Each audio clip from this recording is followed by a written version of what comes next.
نہایت رحم کرنے والا ہے۔ میں زمرک خان سچ کے دل سے حلف اٹھاتا ہوں کہ میں خلوص نیت سے پاکستان کا حامی و وفادار رہوں گا کہ بحیثیت رکن صوبائی اسمبلی بلوچستان میں اپنے فرائض اور کارہائے منصبی ایمانداری، اپنی انتہائی صلاحیت اور وفاداری کے ساتھ اسلامی جمہوریہ پاکستان کے دستور اور قانون اور اسمبلی کے قواعد کے مطابق اور ہمیشہ پاکستان کی خود مختاری، سالمیت، استحکام، یکجہتی اور خوشحالی کی خاطر انجام دوں گا کہ میں اسلامی نظریہ کو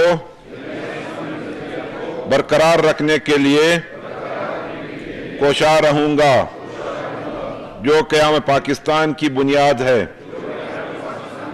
اور یہ کہ میں اسلامی جمہوریہ پاکستان کے دستور کو برقرار رکھوں گا اور اس کا تحفظ اور دفاع کروں گا۔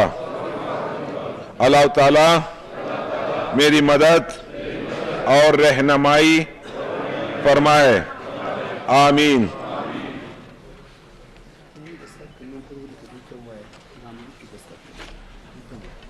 آپ سب معزز اراکین اپنے نام اور نیچے اپنے دستخط کر کے اسمبلی سیکریٹری کے پاس جمع کروائیں۔ بلوچستان اسمبلی کا افتتاحی اجلاس، 9 منتخب ارکان کی حلف برداری۔ اجلاس کا آغاز تلاوت کلام پاک سے ہوا۔ اس کے بعد الیکشن کے دوران اور وطن عزیز کے حفاظت کے لیے سیکورٹی فورسز اور دیگر اہلکاروں کی جانب سے شہادت پیش کی گئی، اس کو خراج عقیدت بھی پیش کیا گیا اور ان کے لیے دعا بھی کی گئی، جس کے بعد ارکان اسمبلی سے اسپیکر بلوچستان اسمبلی نے حلف لیا۔ 9 منتخب ارکان کی حلف برداری کی تقریب ہوئی۔ بلوچستان اسمبلی آج مکمل ہو گئی۔ بلوچستان اسمبلی میں 9 منتخب امیدواروں نے اپنے ارکان اسمبلی ہونے کا، رکن اسمبلی ہونے کا حلف اٹھا لیا ہے۔ اسپیکر بلوچستان اسمبلی نے حلف لیا۔ اب بلوچستان اسمبلی مکمل ہو گئی ہے۔ بلوچستان اسمبلی کا اجلاس آج دوپہر 3 بجے طلب کیا گیا تھا۔ سیکورٹی کے سخت انتظامات کیے گئے تھے، جبکہ اس اجلاس کے حوالے سے بھی تمام تر تیاریاں مکمل تھیں، جس کے بعد بلوچستان اسمبلی میں 9 منتخب ارکان نے حلف اٹھا لیا ہے۔ اس موقع پر اسپیکر بلوچستان اسمبلی کا یہ کہنا تھا کہ اسپیکر اور ڈپٹی اسپیکر کا انتخاب ہوگا اور اس کے لیے بھی جو پروسیجر ہے کاغذات نامزدگی وصول کرنے کا، کاغذات نامزدگی جمع کروانے کا، اس حوالے سے بھی ارکان کو آگاہ کیا گیا۔ اس موقع پر انہوں نے اسمبلی کے تمام افسران کی جانب